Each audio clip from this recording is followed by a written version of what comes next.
Mons 2015, c'est parti. Cette année, c'est la ville de Mons qui a été désignée capitale européenne de la culture. Cela a commencé avec une belle soirée haute en couleurs le 24 janvier dernier qui a réuni plus de 100 000 personnes. Au programme, danse avec des robots fluo, mapping 360 degrés sur les façades du Carré des Arts et autres animations de rue réparties dans 18 lieux de la ville. Une soirée plus que réussie pour les organisateurs, comme nous l'explique Charline Cauchy, attachée de presse de Mons 2015. Le public était très content. C'était un public familial qui venait de toute la Belgique, du nord de la France. Et au total, ce sont 100 000 personnes qui se sont rassemblées sur la soirée. Donc voilà, une grosse réussite, sans accroc, une organisation qui a roulé tip-top et qui donc nous a lancé dans cette année entière d'événements et qui a donné le ton à l'année 2015. Une année qui s'annonce donc riche en manifestations avec plus de 300 événements majeurs et 5 nouveaux musées. Alors oui, évidemment, il se passe tous les jours quelque chose, donc ça, n'hésitez pas à aller faire un tour sur le site mons2015.eu. C'est vraiment là, via l'agenda, que vous pourrez vous rendre compte de tout ce qui se passe chaque jour, que ce soit en termes de concerts, d'expos, de spectacles de théâtre, énormément de choses à voir et à vivre. L'année commence avec 2 grandes expositions, Van Gogh au Borinage et Mons Superstar. C'est important pour nous de lancer cette année avec une expo forte. Un peu comme l'île 2004 a lancé son année avec Ruben, on a décidé de lancer l'année avec Van Gogh.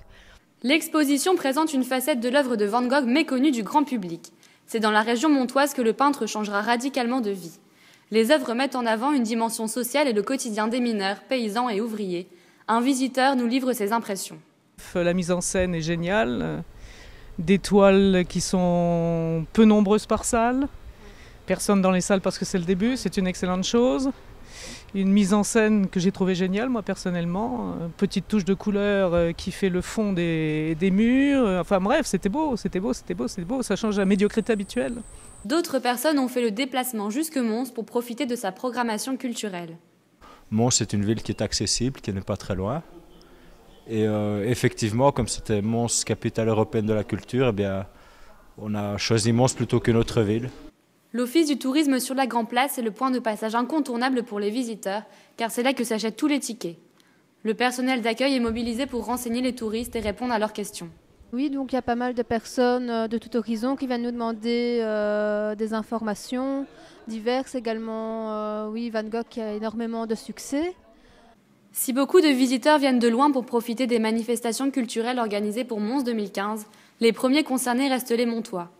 Si tous sont d'accord pour dire qu'il s'agit d'un nouvel élan culturel pour la ville, leurs réactions divergent sur certains points. C'est clair que c'est bien, justement, ça fait du bien que ça bouge un peu. Mons, c'est une ville de taille assez moyenne, 70 000 habitants, c'est pas grand-chose. Donc c'est agréable qu'elle soit vue.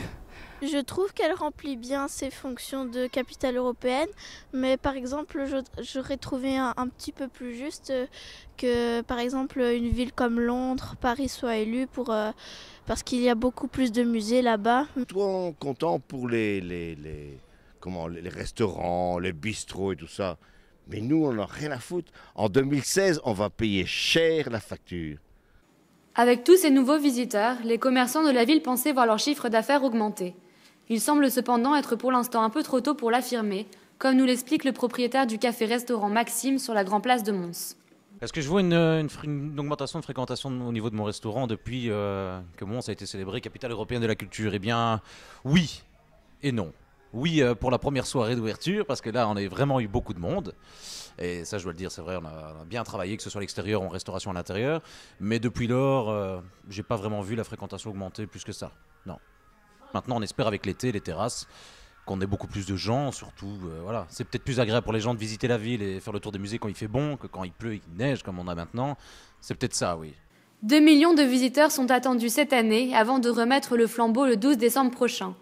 Amis lillois, à moins d'1 heure de route, de nombreux événements culturels et soirées s'offrent à vous.